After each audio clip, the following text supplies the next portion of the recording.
Bien, buenas tardes. Good afternoon, and thank you very much for attending in this forum in our publishing house. Today is a very special day. We are presenting the first book of a new collection that has just started in this month of January. Thomas Page McBee, Amateur, a true story about what makes a man. A book that we read 8 or 9 months ago, and from the beginning we knew in our editorial team that that one had to be the first book in our catalog, for many different reasons, really.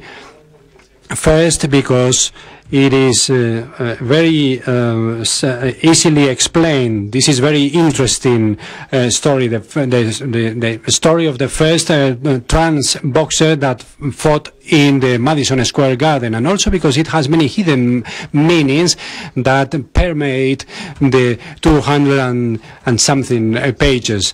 It is a reflection on gender, on identity, on what means to be a man, and hence on the challenges that we all, both men and women, have ahead of us for the future.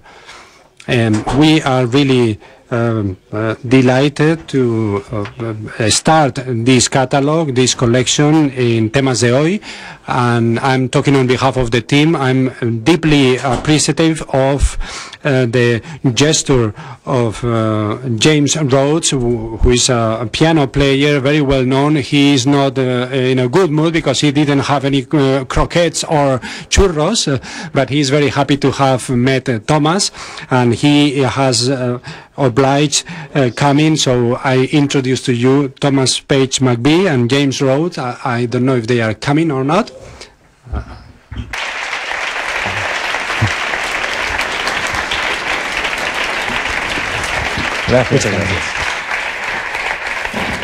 Hi. Hola, buenas tardes. Hi, good afternoon. I'm going to speak in English. Mainly because they paid for a translator.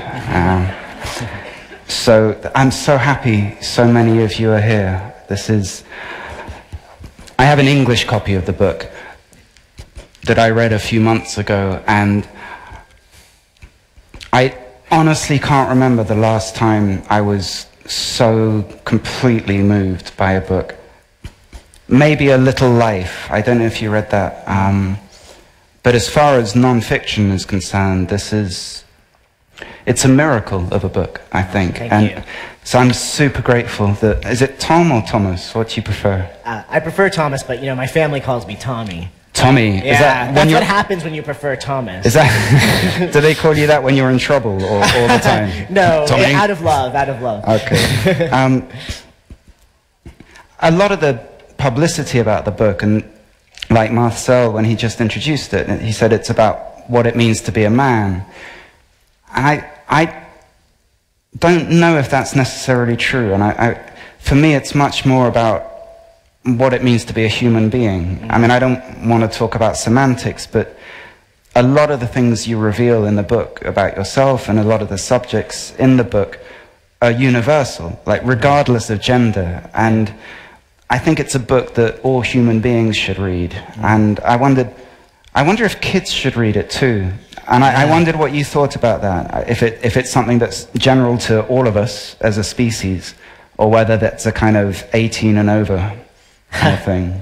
Well, I really think that everything I write is about what I think is, you know, my personal life purpose, and presumably all of ours too, which is the work of being human. And I think being human is work. Maybe it's not always been, but maybe in so many ways we've been disconnected from, you know, our core selves, maybe by culture or by technology. And so this book it's about gender, I think, in some ways, only though because the material of my life, especially recently, has concerned gender. But I think that if my particular story had been slightly different, it would have been about being human in some other way, if that makes sense. Yeah. But, you know, I don't know about if children should read the book. I do know that when I started reporting out my questions about masculinity, which came from a place of transitioning and then experiencing the world so differently and having so many questions about why men are supposed to behave the way they're supposed to behave. Every psychologist, every historian, every sociologist I spoke to directed me back to boyhood. So to me, you know, as a person who didn't have a boyhood, I feel like the book is so much about trying to understand how we can look at what we do to boys as a sort of way to think about how to reimagine masculinity for men. And how to build healthier men. Yes, perhaps. and more models, you know. Yeah. To go back a step, for people who haven't read the book yet, and you must all please read this book. I urge you to buy it. I'm just going to bring him with me everywhere I go, just behind me. No, buy it and buy 2 copies because you'll want to give another copy to a friend. But I know it's such a hard question, and I hate it when people ask me the same question. In a couple of minutes, the kind of bullet points of your life from birth to now, just as a kind of introduction to who you were, who you are, and what happened in between. Can I do instead how I came to write the book, which is actually the answer to that question, I think, Please. too. So the book starts with how it was conceived, which is that I transitioned. I started taking testosterone when I was 30 years old, so I had a whole life before this life.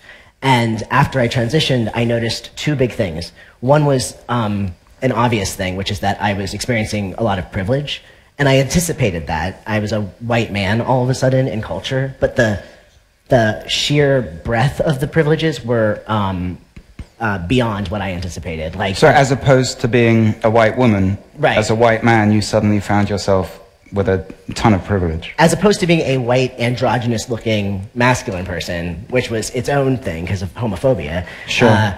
Then being a white man in the world, like, just my entire life became much easier in ways that was striking. Like, everything from I felt safer walking around on the street to at work I was promoted much more quickly and listened to much more. And so all of these things, that was one set of things that happened. And at the same time, another set of things were happening where I was experiencing what sociologists call the man box, which is that I was, the expectations of the way I interacted with the world were constricting, you know? So like, it was okay for me to show certain emotions, but if I showed other emotions, people would police me. People touched me less. My mom died during this period, and when I was feeling grief, which if you've ever had grief, it's an uncontrollable emotional experience, but when I was feeling angry, that was acceptable, but if I was feeling anything but anger, people didn't want to hear about it. So the book came from an experience of walking around feeling angry, in grief, and I got into this situation where 3 months in a row, guys tried to fight me in the street. And so the 3rd time, which was wild, I don't know if that's happened to anyone here, but when you are just walking down the street living your life and someone tries to fight you for no apparent reason, it's an alarming experience. And so the 3rd time, for me, this was many years into my transition, I just thought I have to figure out how to, I guess, engage with this, because I can't just drop out of what's expected of me. I either need to figure out, how to be the kind of man I want to be, or I'm going to become the kind of guy who this guy is, who's trying to fight me right now, So the book really starts from me asking, why do men fight? And then the story of the book is me trying to find that answer, as well as other questions I had that came up during the course of my training to fight. I ultimately fought in Madison Square Garden, which is, what you do when you're learning this basic answer to this question. That's a joke, but maybe we don't get it in Spanish. But so I was learning to fight, and then I fought at Madison Square Garden, and then all along the ways I asked a bunch of questions that I answer about masculinity while writing the book.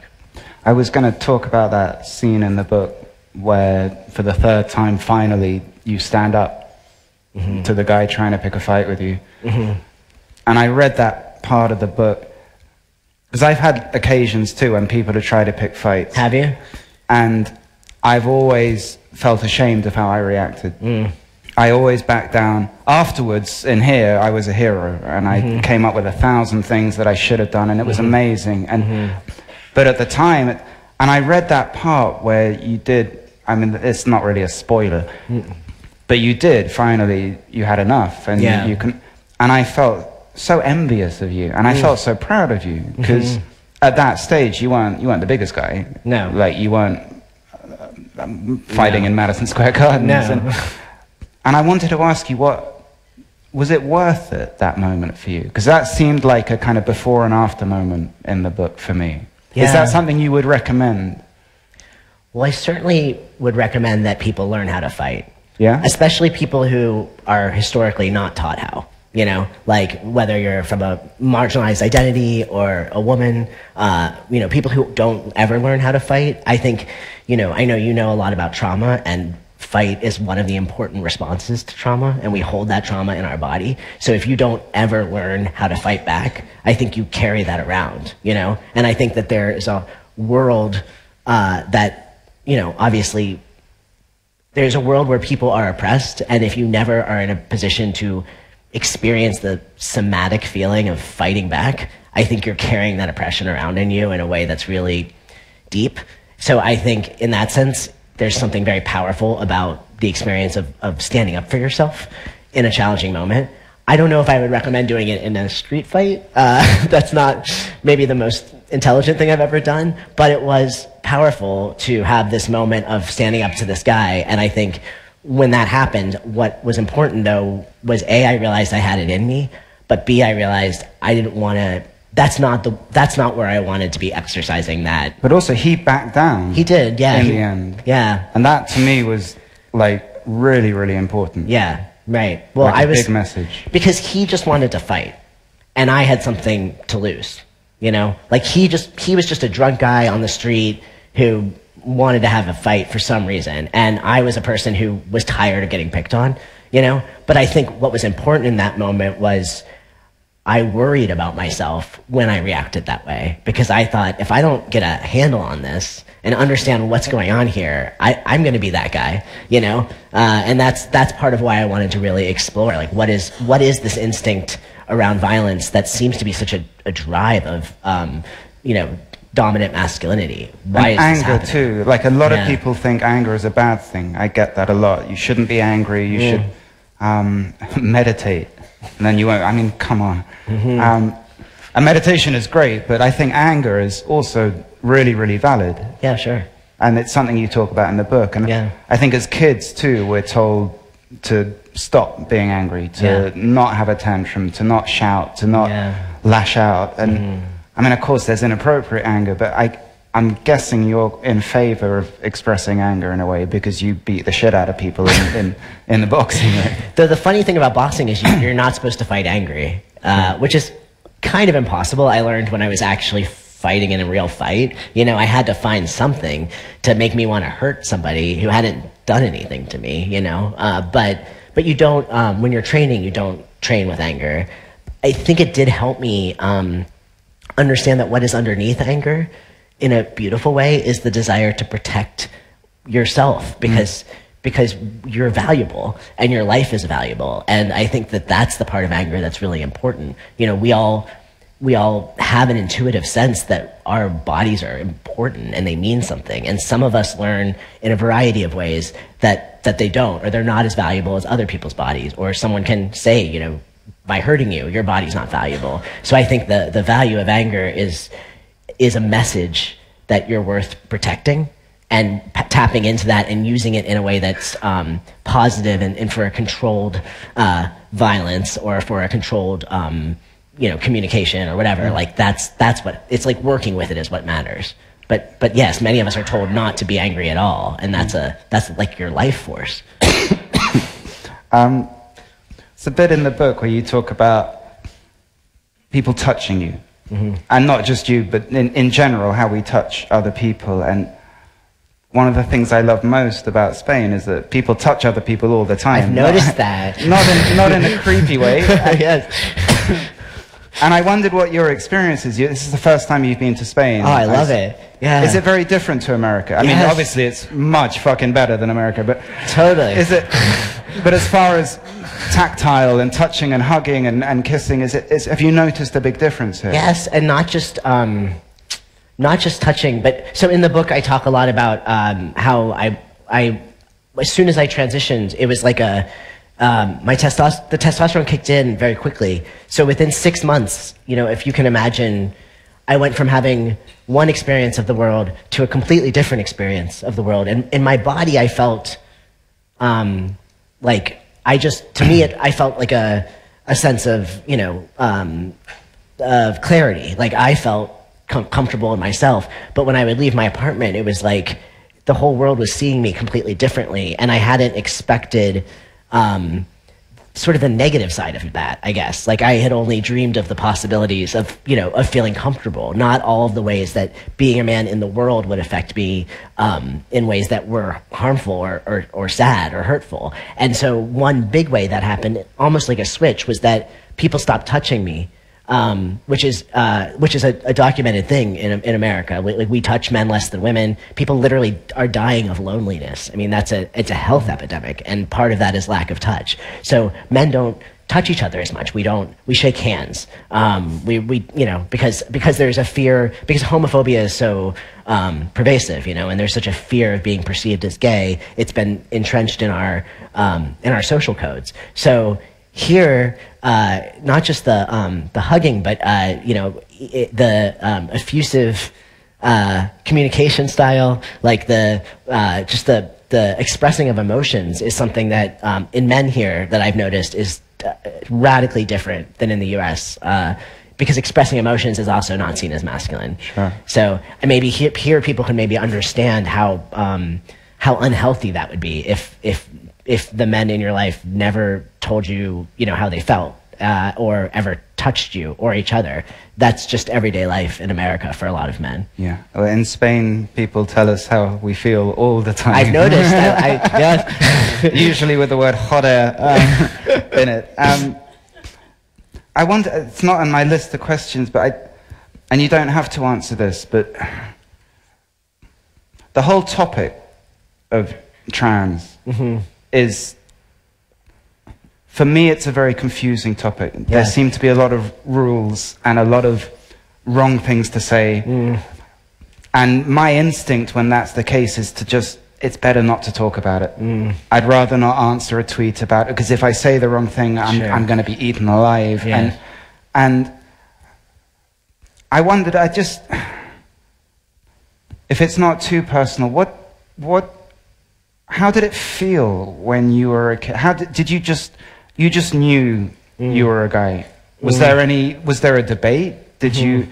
I mean, can you just explain to me and maybe other people what that feels like, just to give me some understanding of it? Yeah. Well, I mean, obviously it's not a choice. No, it's not. So I will explain, and then I will also say my rule for questions, which will apply to the room. I only have one rule, which is that anything you ask me, I just want to be able to ask you back if I choose. So that's been a really effective rule when I've done any speaking things, and I've only had to do it once, and actually it worked out very well. And it turned out that the person who asked me kind of what seemed like an insensitive question, it was a misunderstanding. I think that's often the case. Of course, and fair. I will say also, you will never understand what it's like to have this experience, because if you did, you would be trans, right? Sure.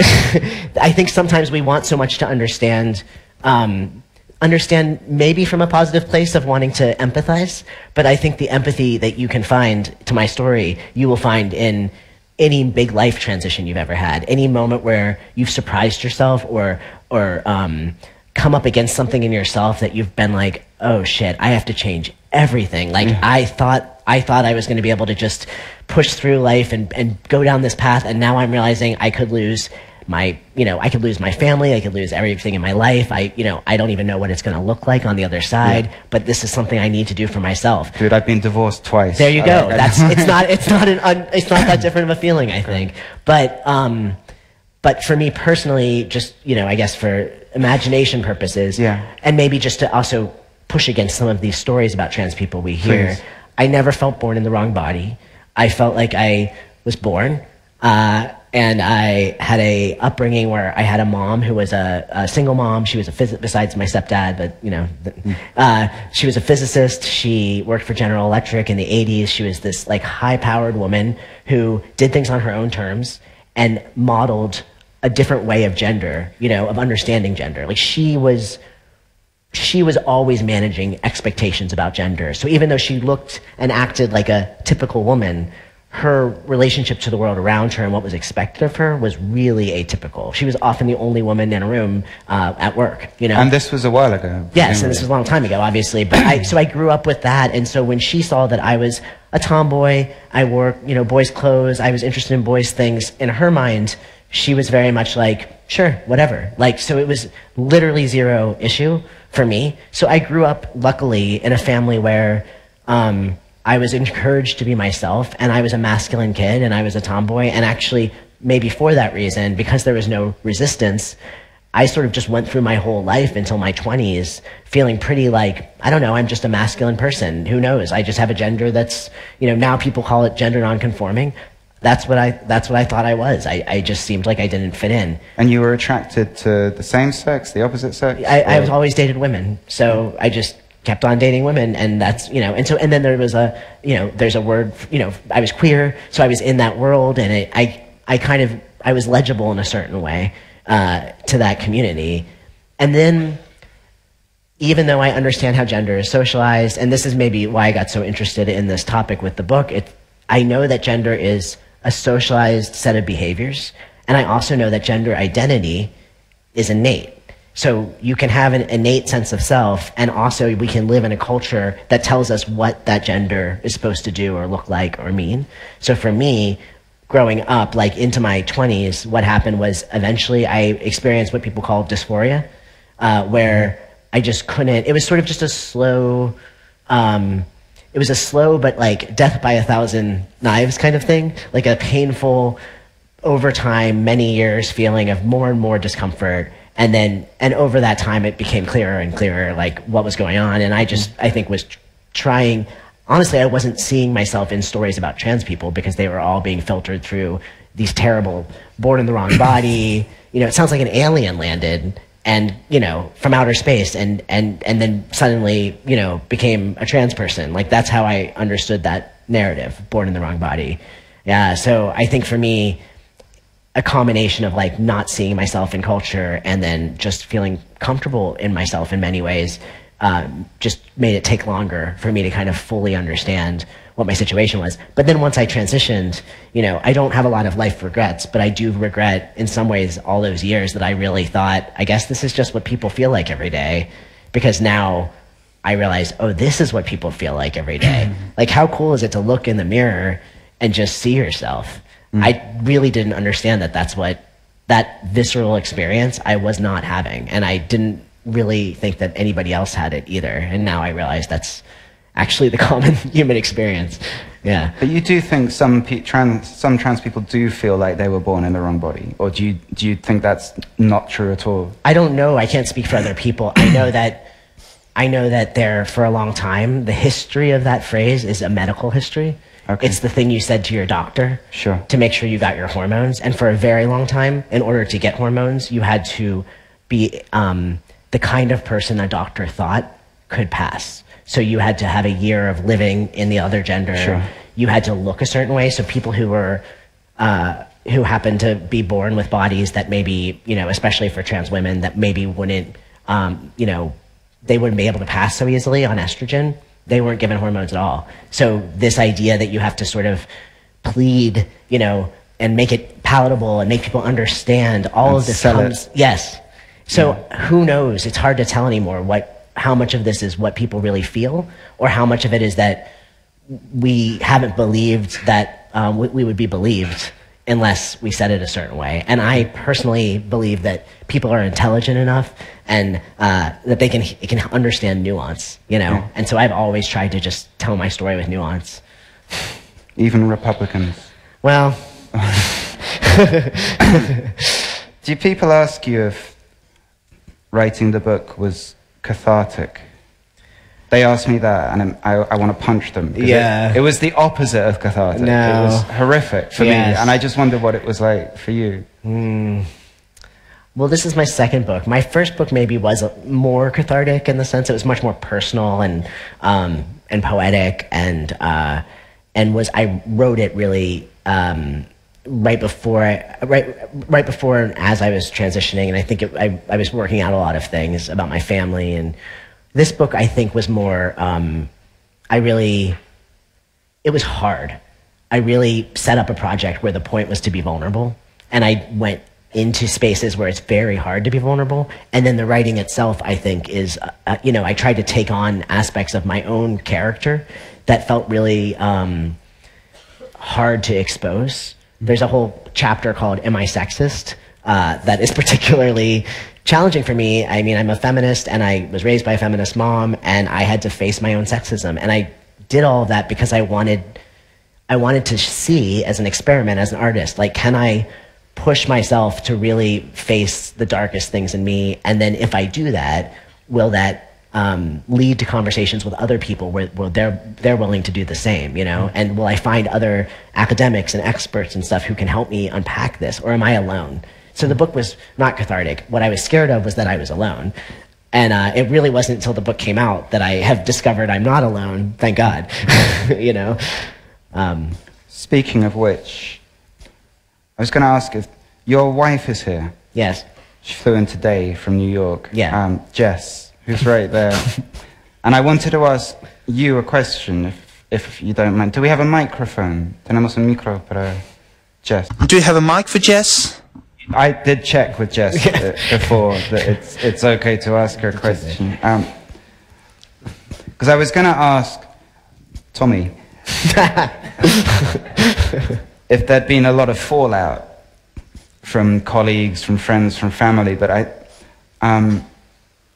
much rather ask you what your perspective is. Have things changed since the book has come out, or do you feel like you're still with exactly the same guy and nothing's really changed? It's still the relationship you went into.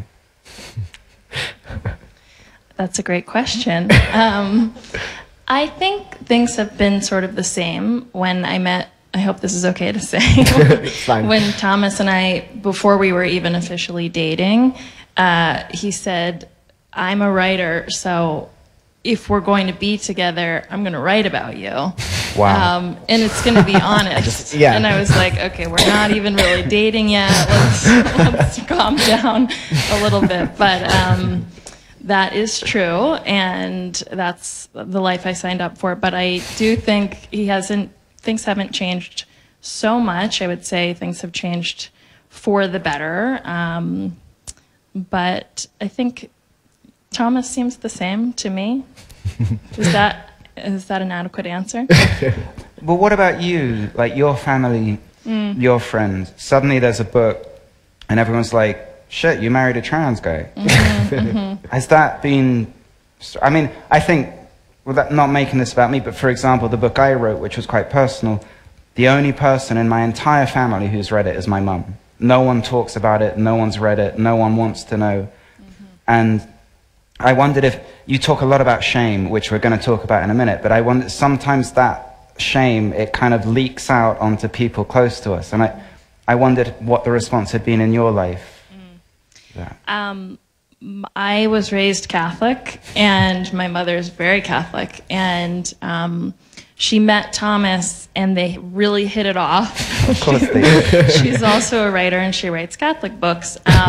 Wow. And they had a lot in common, surprisingly. But then later I found out that she Googled Thomas, and she found out he was trans, and she had like kind of her own spiral, but she was smart enough not to tell me about it. She told my brother told me about it, and I was like, I really didn't need to know about this. But I think my mom did her own internal work a long time ago, and thankfully never talked to me about it, and has been very accepting of Thomas and our relationship ever since. So it seems like a lot of that got solved in the beginning of our relationship.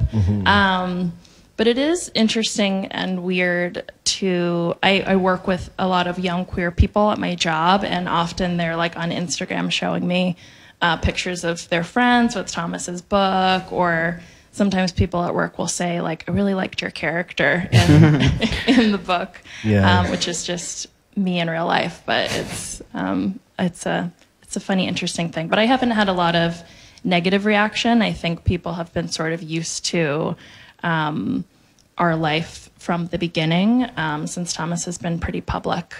But we'll see if that changes in the future. Your mum sounds awesome. She came around. Yeah. And for what it's worth, your character in the book, like anyone who reads that book will fall in love with you completely and feel slightly jealous of him. Thank you for that. Thank you.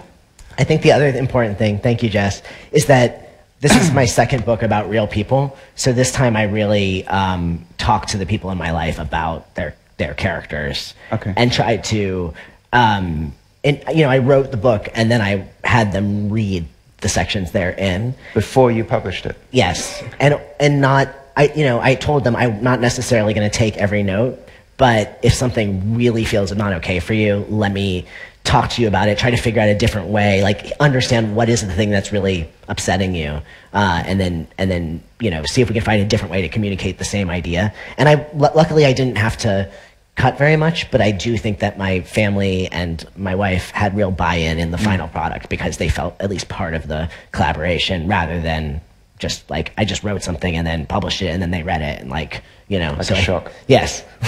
I want to talk a bit about shame. I'm going to do that thing that all writers hate. I'm going to read a couple of paragraphs from your book. Are you going to read I'm it going to read it in Spanish, and I'm sorry in advance. I'm going to read from here, those two paragraphs.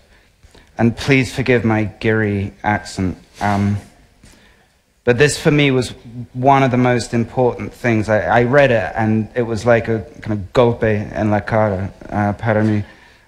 El principal motivo. The main reason of shame for men is that they are perceived as weak people. Brené Brown had said, hablaba de hombres. She talked about men that give their couples enough things so that they are perceived as open people, but that they give up on showing 100% sincere because they are afraid of being judged. These three sentences kill me. Obviamente. Obviously, men are weak and sad, and they feel lonely. We feel lost and insecure and frightened, and the more difficult it is to express it, the more harassed we are by these feelings. Yeah, feelings. That we are, as men, we are weak and we are sad and we are lonely, but no one fucking talks about it. Of course, yeah. Instead, we get drunk and we punch people, or even worse, or we rape people, or we have la manada, or we write disgusting things on Twitter, or we chase people in our cars and threaten to kick the shit out of them, or we run for president and win. And shame, for me, it's the #1 cause of, I can only speak for me, of everything that is painful and uncomfortable in my life. And this is a big question, maybe it's your next book, but how do we fix that? Yeah. How do you fix, do you still feel shame, or have you dealt with that? And if so, please tell us how. I am an abuse survivor, and I definitely struggle with shame like everyone who's, experienced that particular trauma, because that's how abuse works. Shame is the controlling factor. But one thing that I've noticed as an adult is how much shame is part of our world in many ways. It's not just people who are experiencing trauma. It's not even just men, women certainly are shamed and shame each other as well. I think I'm very vigilant about shame. I really, really find it intolerable when I experience it. I think the way I manage it is when I feel that someone is using shame as a method to get me to do anything, I have a antenna that goes up. And it's not that I say, no, I won't do this thing, I'm rebelling, but I do say, let's slow down because something isn't right. I don't want any of my own actions to be motivated by shame, and I don't want other people to be using shame to try to control me either. I think that when I experience it from strangers, like men saying, you know, you need to be more this way, or a real man only does this, or people on the internet or whatever, or even in my relationships, you know, in the subtle way that shame can sometimes come up, I really feel like it's not a useful emotion in any way. Guilt is a useful emotion. Sometimes we need to feel regret for things we've done, and then we need to repair. But shame as a toxic, swampy, you know, like just sense of self-hatred, there's no productive end to that. But what about the shame that doesn't come from outside, but the shame Internal. when you look in the mirror and you're like, oh, Yeah. or you have sex and afterwards you're just like, I just Yeah. want to die. Is there an answer to that? I think for me, what's helped me is to educate myself about what shame is and where it comes from, externally and internally. How did he do that? So the psychology literature on it, you know, this exact kind of thing, like it's to understand that it's a feeling a lot of people have, but it's a virus. We pass it from one person to another, and again, it's not a healthy emotion. It's not causing a productive end. So I think for me, making myself a student of shame has helped me identify it more when I'm having it, and realizing that there's a Buddhist teacher in the US, her name's Tara Brach, and she says feelings aren't facts. You know, you can have a feeling, it doesn't mean that it's true. Yeah. It means it might be happening, but you don't need to identify with it. So I've really tried to, as much as I can, it's still a process, but when I feel shame or when I feel someone shaming me, I try really hard to remember this is not true, you know? And if I can stop the shame in myself, I can make sure I'm not passing it on to other people. It's a diseased way of thinking, and I don't want to be part of it. That leads very nicely into my next question, which might be a bit awkward if you haven't talked about it before. But do you want kids? I mean, not with me, with like in general, in your life. I mean, I would co-parent with you, but I think it would be awkward for Jess and I. A little bit. We want to have kids, yeah. Because reading your book, I just think you would be the most remarkable father. And I hope that doesn't sound condescending or No, not at all. That's but, very flattering. But I wondered if you had advice for parents. I'm sure there are a lot of parents. I'm a parent here. Yeah. And as far as raising children, because it's so confusing. Yeah. And there's so much conflicting information. Yeah. And you can't protect them from the internet or the media or the messages that are given on TV or porn, which is everywhere, or the way we treat women. Or I mean, I know that's a huge question, but what I actually advice have would you give answers. them? I have answers, but with the caveat that I'm not a parent, and obviously I have much respect for parents, and it's a hard job, and I don't yet know how well I'll. You know, it's easy to give advice when you don't know what you don't know what it's actually like to be in the situation. But that being said, I actually have parents come a lot to my talks in the U.S., and there's two kinds of parents that usually have a question. One is parents of trans kids, and what can I do to be more supportive to the trans children in my life? And my response to that is, you already know. Sure. It's literally just loving them. You're not going to screw up a kid by loving them too much or accepting them too much. And even if you don't have all the right language or know exactly how to handle all the nuances of the politics of what's happening or whatever, like if you love your kid in a consistent way and you give them the message that they are loved no matter what, that is the single best thing any parent can do. And I'm a product of that kind of love, and I really, really feel like that's true. I feel like that is the love that saved my life. And it is, I'm sure, challenging sometimes, but it's a simple piece of advice that seems to be, the most salient thing I can say. And then the other kind of question I usually get is from parents of sons. Yes. Yeah, and they say, well, what can I do to make sure my son has a healthier masculinity? Which I don't have an easy answer to that, but one thing I think, people don't like this answer, but sorry. The answer I give is I think, culture is so much bigger than the family, even if the family is important. You can't protect your child from the culture that they are surrounded by, but what you can do is model how do you interact with culture? So if you're a parent and you have a son and you want to show, you know, that there's a lot of ways to be a man, first of all, if you're a man, you need to actually show that. But second of all, I think just showing that you're questioning things, like modeling asking questions, or sort of modeling the, you know, stories of like, here's a time where I felt kind of frustrated about something that, you know, was expected of me as a man. Or if you're a woman, same thing. Like, show how gender is a thing that, gender is it's the #1 mediating fact of our lives. It's the first thing people see about you, gender and race. So if you show that like you're a thoughtful person who interacts with gender in a thoughtful way, and that you have a gender identity, you don't need to be a woman or trans to have a gender identity.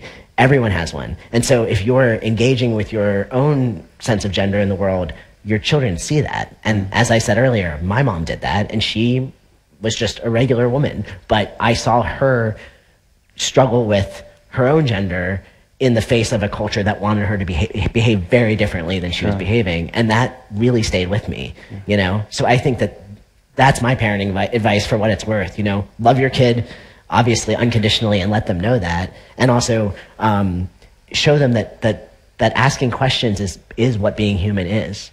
If you do have a kid, or 2, or 3, or 4, and well, let's slow down. And when they're 16, 17, 18, they read your book. Yeah. What would you want them to take away from it? They finish the book. What would you want the message they've picked up to be? Or messages? Wow. What do you want your kids to think when they read your book? My specific book? Yeah. That they're loved, that it's okay to tell the truth, that sometimes life's horrible, but ultimately there is hope if you're really, really patient, I suppose. Yeah, those are good takeaways. And his dad's awesome. Yeah. Yeah, I don't know. It's so hard to put myself in this position, but I guess I would. Then forget it, your kid. Yeah, okay. A 17-year-old kid picks up your book, someone gives it to him and he reads it, and he puts it down. What would you want him to take away from that? Yeah, well, I think either, you know, any gender, I would want, I really feel like this idea of having a beginner's mind, it's this idea from Zen, you know, that like, in the, yes, in the beginner's mind, what is it? In the expert's mind, there are, I forget the quote. In the beginner's mind, there are many, I'll read it to you. It's at the start of the book. But this idea that, yes, in the beginner's mind, there are many possibilities, but in the expert's, there are a few. I think the idea that it's okay to not know the answers, and actually that's kind of the point of living. Like, you know, we're the only animals that have consciousness. And so our whole job on this planet is to try to understand what the fuck is going on. And, you know, so much of humanity is so beautiful. Like the fact that I could write this book and all the people involved in, you know, from my family, my wife, my publishers, my, you know, people in the characters in the book, these people who supported this project, you know, there's so many people who helped make this book happen. And so many people who surprised me by, who's just surprised me in a positive way, like throughout this entire process. So humanity can be so beautiful, and humanity can also be so, it can be so constricting to be a person, and figuring out how to manage the constriction and also but stay connected to the beauty, I think is the hardest thing about being a person, and it's so worthwhile to figure out how. Have you done that, do you think? I'm trying. I mean, that's what I write books to try to do, and I would want any young person to read a book and think there's some possibility of that happening. You don't have to either drop out of the culture or conform to everything that's expected. There's some way to negotiate your relationships with the world around you and stay yourself in the process. I think that's hopefully the message of the book. Do you think it's a self-help book? No, well, I mean, I don't know. What is a self-help book? I mean, it helped me a lot. Yeah. It helped me a lot. I would never, confession, I would never in a million years have bought this book. if I saw it in a bookshop. Yeah. There would have been just a blanket, not interested. And a dear friend gave it to me and said, you need to read this. And I did. And I mean, A, that shows me just how much I'm missing out by being such a stubborn asshole all the time. But I think it is a self-help book in a way that there are very few books that you read where you genuinely feel like a better human being simply because you've read the book. And you feel more, you learn more, you feel smarter, and you feel more love. Yeah. So I suppose in that way, I guess it is. Well, that's you know, it's a message, I think, and it's a two-way street. Like, in writing it, I wanted to believe that I was part of the human family, and that if I just stayed true to what I believed, but also stayed open in my heart, I could find my place. So it's a message out to, like, it's an SOS, and then the return is you feeling that and reflecting it back. And I think that for me, that's what reading was as a kid. I found myself in books, and I found people who were of totally different kinds of people, but I could see myself in them. And that's where my first sense of a much bigger world came from. And so I think in that way, yeah, like I hope it helps people feel connected to what makes us human. Well, because it's a book ostensibly about boxing and about transgender, which is why I would never have bought it, because neither of those two things interest me. They just didn't. I loathe the idea of boxing. I hate watching boxers. I find it too aggressive and too violent. And I read this book thinking, oh, and I finished it in 2 days, and it completely floored me. And thank you.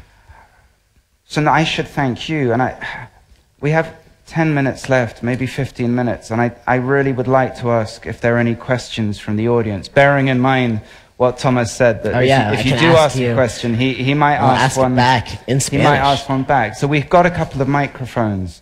If anyone wants to raise their hand and ask a question. Don't be scared, though. I like answering questions. And I have this fancy thing I get to listen to.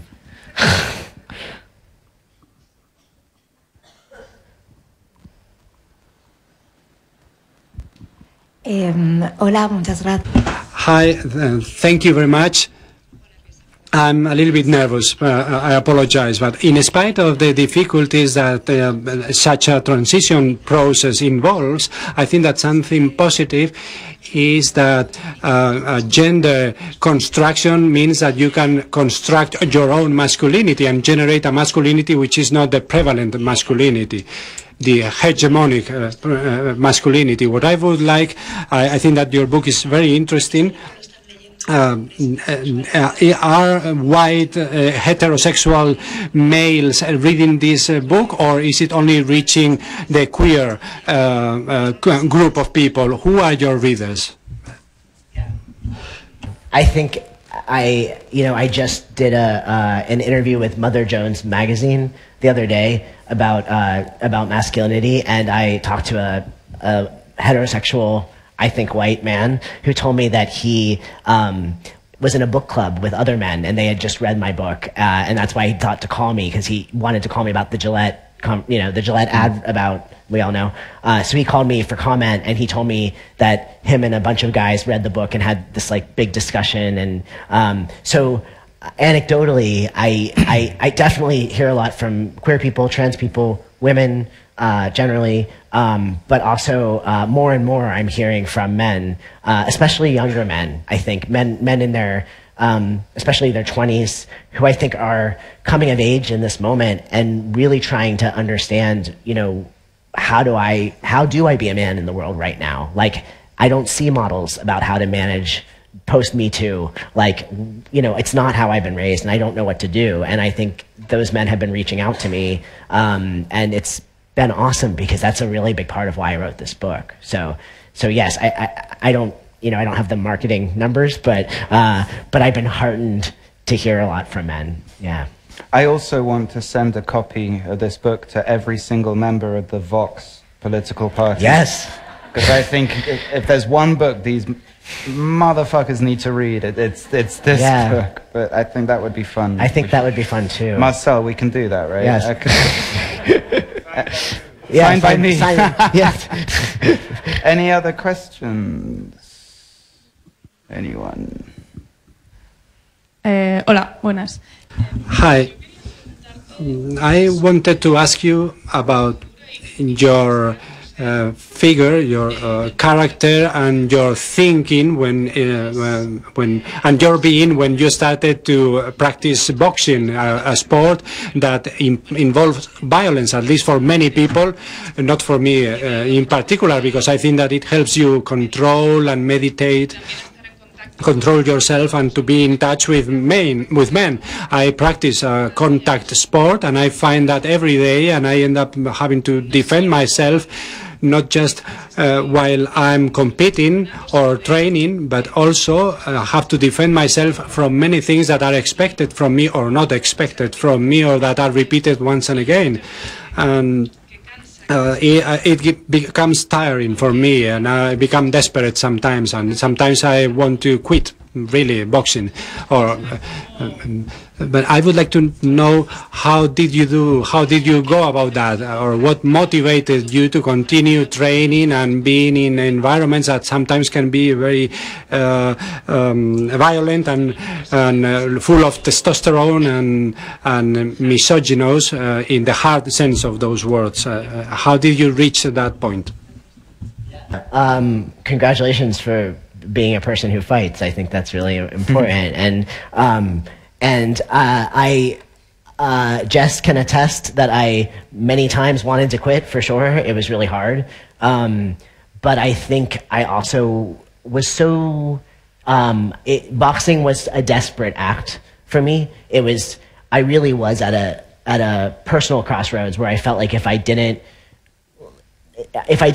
face a lot of things, which boxing helped me face, I was very worried about what would happen to me. It was really important that I show myself I could do this thing, and also that I not only do the actual fighting, but face all those questions it was bringing up inside me about being a man, about being a person, about my own shadow. And so I really, I don't know, I didn't feel like I had a choice to truly stop. And I think maybe the motivating thing for anybody can be just like, what are you fighting for? You know? I mean, it's like kind of corny. I don't know if you have that word in Spanish, but it's kind of, it's kind of a cliche, but there's something very primal and human, I think, about learning how to fight. I really do. I really think that we all need to know how to fight in the ring, because, as I'm sure you know, it's a psychological thing way more than a physical thing. So for me, I really got motivated by, why can't I come forward? What's stopping me? I can get hit as many times. I was a goalkeeper. I played soccer, and I could get hit in the head a million times, and I was fine. I was tough. But when it came to coming forward and hitting someone else, even someone who said it was okay to hit them, I really struggled. And it felt to me like I needed to overcome, I needed to find in myself the will to learn to fight back, And I think that was a motivation. Like, how can I psychologically get over this? And you know what? I was right, because even though, I don't fight regularly anymore, I don't box regularly anymore, that psychological lesson is still with me, and I am so much more, I feel I was not brave before, but now I feel brave because of learning how to do that psychologically. It's not even about the physical part, it's the overcoming my own fear. That was so important. So for me, that was motivating, and maybe you have a similar thing, or there's something that stops you that's worth learning how to overcome. Do you really think you weren't brave before? Be honest, because reading that book, I think there's extraordinary courage. Well, I don't know. I guess it depends on what bravery is. I felt desperate, and I tried to channel that desperation into something healthy versus something unhealthy. So in that sense, I guess maybe that was brave. Like, it's a braver choice than doing nothing or being self-destructive, which was probably more likely where I would have gone. But I think real bravery is when you know something will be hard, and you have an easier option, and you pick the hard option. And I feel like as I wrote the book, maybe that was more and more true. And certainly the decision to publish it felt brave. The decision to talk about it all the time to strangers, the decision to have people read about my body and my life and all of that, that felt brave. And then the decision to talk about things that matter to me now publicly, especially in my country where, you know, we have the president we have and he wants to erase trans people and all of that, that feels brave to me. But I think I learned how to be brave in that way from learning how to fight. My experience is that there are no strangers in this room. In Spain in particular. They're friends. Yeah. They're not strangers. All my amigos. America, different. But here... Yes. But we got time, maybe one more question, if anyone has one. There's a person over there.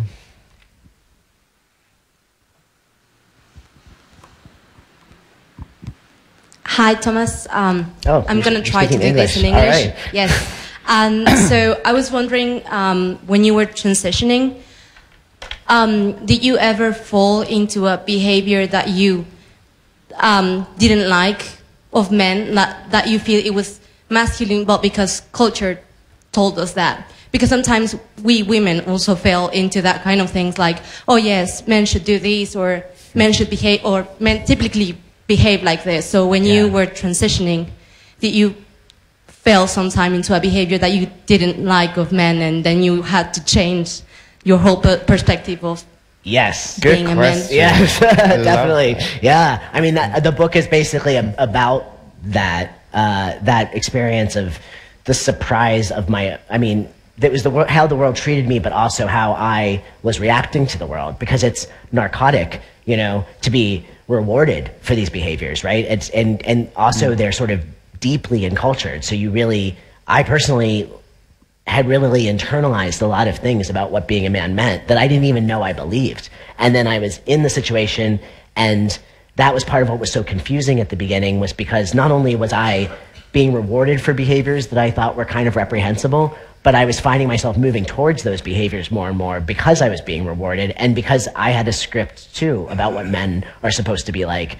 And so did people in my life. I mean, I think I've had everyone in my life has had to face their internalized, you know, sense of what being a man means, because I had to. So yes, absolutely. I mean, I think the fight on the street is a good example. I think, you know, in the book, Jess, my wife, calls it my romance with masculinity that I had at the beginning of my transition, where I was very, you know, it's like I was so enamored with my new body and myself that sometimes I had blind spots about how I was behaving and how that came off. And which is why I just want to say I have a lot of empathy for men. I mean, I think this book is about that empathy, and for boys especially, because I'm a person who in my 30s had to have this happen and sort of see it, a complex social and psychological system of power that was sort of felt like it was happening to me, and that I was, you know, even as